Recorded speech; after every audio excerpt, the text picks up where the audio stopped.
इस वक्त हमारे साथ मुर्शिद स्कूल ऑफ नर्सिंग में मौजूद हैं मोहम्मद अकबर हुसैन साहब। आइए ज़रा उनसे पूछते हैं उनकी क्या फ़ैकल्टी है और वो कब से जो है मुर्शिद स्कूल ऑफ नर्सिंग में अपनी सर्विसेज प्रोवाइड कर रहे हैं। अस्सलाम वालेकुम। वालेकुम सलाम। कैसे हैं आप? अल्हम्दुलिल्लाह, आप सुनाएं। अल्हम्दुलिल्लाह। अच्छा, पहले तो मैं जानना चाहूँगी क्योंकि हम लोग पहले भी हम लोगों का इंटरेक्शन रहा है और माशाल्लाह से जो आपकी लैंग्वेज होती है वही आपको बता रही होती है। तो आप यहाँ पर कौन सा सब्जेक्ट लीड कर रहे हो? जैसे कि आपने कहा, खुद ही कह दिया कि आपकी लैंग्वेज बता रही होती है। यहाँ पे एग्जैक्टली। मुर्शिद स्कूल ऑफ नर्सिंग में मैं 2 साल से as a senior English lecturer काम कर रहा हूँ। यहाँ पे मैं क्योंकि हमने आपको देखा अक्सर जो है आप सारी चीज़ें इंग्लिश में ही बोल रहे होते हैं और इतनी फ्लुएंसी से बोल रहे होते हैं कि माशाल्लाह से वाकई में तारीफ़ किए बगैर कोई रह नहीं सकता। तो 2 साल से आप यहाँ पे सर्विसेज अपनी प्रोवाइड कर रहे हैं और ऐसा सब्जेक्ट आपने लिया हुआ है जो कि बहुत चैलेंजिंग है। इंग्लिश लैंग्वेज हर कोई नहीं बोल सकता और उसकी जो ट्रिक्स होती हैं वो भी मतलब आप यहाँ पे ज़ाहिर सी बात है बीइंग अ टीचर सिखा रहे होते। तो किस तरह से ये सिलसिला आपका जारी? इंग्लिश एक ऐसा सब्जेक्ट है जो हमारे माशरे में बहुत सारे स्टूडेंट के लिए जो है एक बहुत बड़ा चैलेंज है। अगर हम बात कर लें मुर्शिद स्कूल ऑफ नर्सिंग की भी, यहाँ पर भी हमारे पास जो स्टूडेंट्स आते हैं वो ज़्यादातर जो बच्चे आते हैं वो रूरल एरिया से जो बच्चे आते हैं, उनकी स्कूलिंग इतनी अच्छी नहीं होती।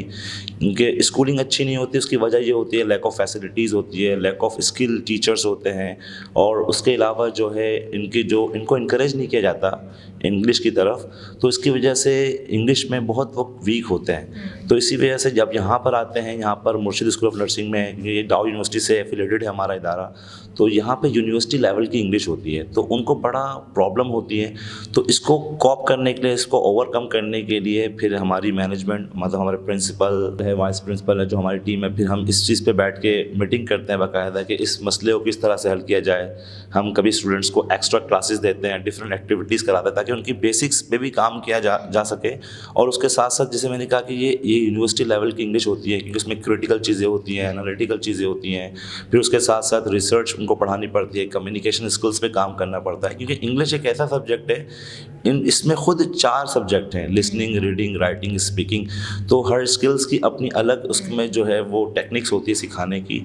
तो ये है कि स्टूडेंट्स जो है मेहनत करते हैं, फिर टीचर्स, हमारी मेहनत होती है उनके साथ, तो फिर मैनेजमेंट का सपोर्ट एंड कॉन्फिडेंस होता है, तो एट द एंड इंशाल्लाह हम वो उस चीज़ को कवर कर लेते हैं। आपने यहाँ पे बात की टेक्निक्स की, तो मैं जानना चाहूँगी कि आप कौन सी टेक्निक्स यूज़ करते हैं? देखिए, इंग्लिश पढ़ाने के लिए बहुत सारे टेक्निक्स होती हैं, जैसे direct method, indirect method, translation method, और उसके अलावा एक्टिविटी जो बेस्ड लर्निंग मेथड होता है ना, उसमें बच्चा ज़्यादा पार्टिसिपेट भी करता है और बच्चे को खुद भी नहीं पता होता वो सीख रहा होता है, क्योंकि लैंग्वेज जो होती है ना वो सिखाई नहीं जाती, बच्चा उसको अडॉप्ट करता है।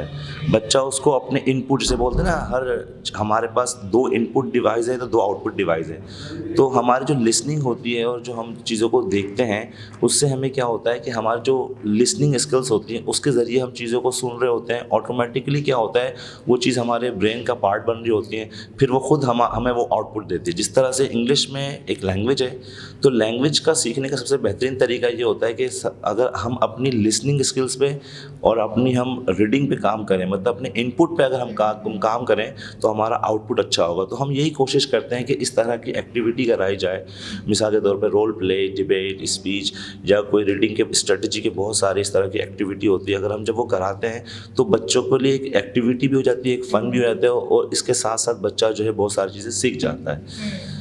अच्छा, आपने अभी जैसे कि 2 साल आपको यहाँ पे मुर्शिद स्कूल में हो चुके हैं, इससे पहले भी आपने अपनी सर्विसेज कहीं दी होंगी, तो मुर्शिद स्कूल ऑफ नर्सिंग में और बाकी इदारों में आप क्या फ़र्क देखते हैं? अच्छा, मुर्शिद स्कूल ऑफ नर्सिंग में मुझे 2 साल हो गए। इसके बैक जो है वो मेरा 10 साल का एक्सपीरियंस है।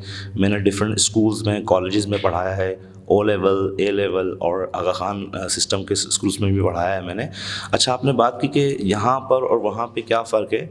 मुर्शिद स्कूल ऑफ नर्सिंग में मैंने एक चीज़ देखी है, मुझे यहाँ पे पूरा पाकिस्तान नज़र आता है। मतलब यहाँ पे आपको हर ज़बान बोलने वाले लोग, पश्तो, पंजाबी, सिंधी, बलोची, सराइकी, कश्मीरी, गिलगिती, हर ज़बान बोलने वाले। एक तो खूबसूरत गुलदस्ता मुझे यहाँ नज़र आया, क्योंकि मैं एक लैंग्वेज हूँ तो हमारा काम लिंग्विस्टिक का भी है। तो लिंग्विस्टिक जो होता है ना, उसकी सबसे बेहतरीन क्वालिटी ये होती है कि वो हर ज़बान से मोहब्बत करता है, क्योंकि ज़बान सीखने की जो टेक्निक है ना वो हर ज़बान में वही है। तो मैं भी अक्सर बच्चों से पश्तो सीख रहा होता हूँ, सिंधी सीख रहा होता हूँ, बलोची के सेंटेंसेस सीख रहा होता हूँ, तो मुझे भी बहुत कुछ सीखने को मिलता है और यहाँ पे एक यूनिटी नज़र आती है। और दूसरी बात, यहाँ मुर्शिद स्कूल ऑफ नर्सिंग में एक चीज़ है कि यहाँ पर जो हमारी मैनेजमेंट है वो वेल एक्सपीरियंस है, वेल क्वालिफाइड है, और यहाँ पर वो सिर्फ गाइडेंस नहीं देते हैं, वो अपने टीचर को कॉन्फिडेंस भी देते हैं। जैसे कि हमारा जो लीडर है, प्रिंसिपल है, वो खुद तो एक लीडर है, लेकिन वो चाहते हैं कि उनकी टीम का हर मेंबर जो है वो लीडर बने, तो वो हमें इस तरह से कॉन्फिडेंस देते हैं। जैसे कि मुझे खुद, मैं एक्टिविटी यहाँ पे बहुत सारे, मैं एक्टिविटी इंचार्ज का एक मेंबर हूँ, एक्टिविटी ऑर्गेनाइजेशन मेंबर का, तो मैं खुद भी बहुत सारी एक्टिविटी कर रहा होता हूँ, तो मुझे ये कॉन्फिडेंस जो है हमारी मैनेजमेंट देती है। तो यहाँ पर बहुत अच्छा लगता है, like a family, we work like a family, like a team member, so I am very happy है। तो आप इस फैमिली की जानिब से, मुर्शिद स्कूल ऑफ नर्सिंग की जानिब से आप क्या मैसेज देना चाहेंगे देखने वालों को? अच्छा, मेरा मैसेज जो है स्टूडेंट्स के लिए बिलखुसूस, देखें, स्टूडेंट्स में वीकनेसेस होती हैं, दुनिया के हर स्टूडेंट में वीकनेसेस होती हैं, और उसके साथ साथ जो है स्ट्रेंथ भी होती है। तो मैं स्टूडेंट को ये मैसेज देना चाहता हूँ, जैसे कि आप एक पाकिस्तान का फ्यूचर हैं, आप मुस्तकबिल का मेमार हैं, तो आप अपनी ज़िंदगी में कोई भी गोल बनाएं, सबसे पहले आप अपने इनर कॉलिंग की सुनें, आपके अंदर से क्या आवाज़ आ रही है, मतलब आप क्या बनना चाहते हैं, कौन सी फील्ड को आप चूज़ करना चाहते हैं। जो भी आप फील्ड को चूज़ करें, आप अपनी वीकनेसेस पे फोकस ना करें, आप अपनी स्ट्रेंथ पे फोकस करें, और स्ट्रेंथ को फोकस कर कर आप अपने स्ट्रेंथ का सहारा लेकर जो है अपने टारगेट को अचीव करने की कोशिश करें। और फिर जब वो टारगेट आप अचीव कर जाएं, तो उससे सिर्फ खुद का फ़ायदा ना उठाएं, उस फ़ायदे को आप अपने मुल्क का भी फ़ायदा पहुंचाएं, अपने माँ बाप का भी नाम रोशन करें, अपनी फैमिली का भी नाम रोशन करें, और दूसरों के लिए काम करें।